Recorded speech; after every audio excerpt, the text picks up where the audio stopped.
So today we're going to be doing the rear struts on the 2013 Honda CR-V.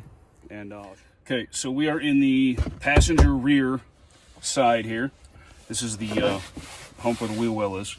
So if we get down into here, we follow this panel down, and we get just underneath it and pull straight up. Okay, now you can see this panel starting to come loose here. You want to keep working that panel until you can slide it up, and it will start to dislodge, so you can get it out of here. There we go. Okay, so once you get that plastic panel off, you're looking for these two nuts here. I've already taken this one off. Okay, that one and this one down here. It's a little hard to see that one, but it's the same type. So take those two nuts off. Those are what holds the top of the strut assembly to the body of the car, and also holds that frame member to the unit body. So that's how you get those two top bolts loose. And then down here, those top bolts are 14 mil, by the way. Then down here, you got a 19 mil bolt that I already took out. Okay, it's one of these. Goes all the way through. And once that's loose, I'll show you how we have to maneuver this lower control arm area to get that out.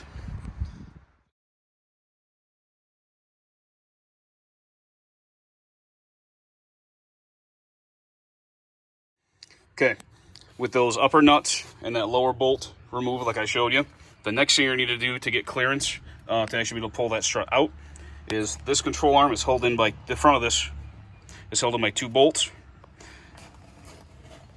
These are 17s, and once you have this loose, you can maneuver that strut out of there. And I've already got it out over to the side, and that's how you get that out. Okay, so now that you got the strut out, I couldn't find quick struts that I liked, so I'm gonna have to take this spring from this strut and put it on the new strut body. So the way we do that is we're gonna go ahead and use spring compressors here. And you're gonna carefully tighten one side, carefully tighten the other side. Make sure you keep it nice and even. That's gonna bring the spring down to allow you to take this nut off the top, and this whole top body will come off the old strut. Then you can install the spring and the top body on the new strut in the reverse of that.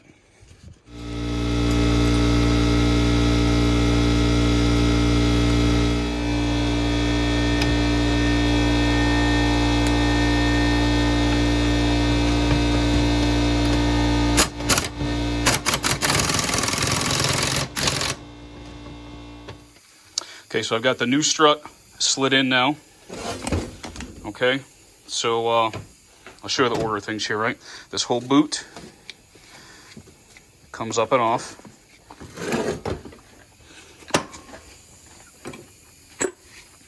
Okay.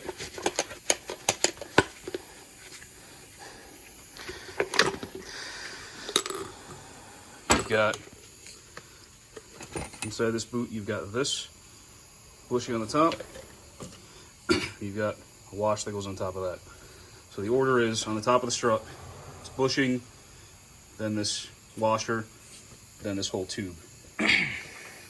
I'll try to show you now. I don't have enough hands. So now this will go on the new strut. This will sit right just like that. And then we can bring this whole tube sleeve on top. And the top of the strut will come through the top. Now, you can also have to spin this so that this meets here on the new strut body. Okay? And just, it will seat all the way down. You just got to work it a little bit. Get it stretched over that strut body. But it will go all the way down. So now, you can set the spring on. And that has to sit right there like it did before. And now what I'll do, so this goes on next. right on the top of that. And then this will go on. But what we have to do now is we have to get the spring compressor back on here again and compress this spring. I used this as one of the grabbing points for the spring compressor. So for instance,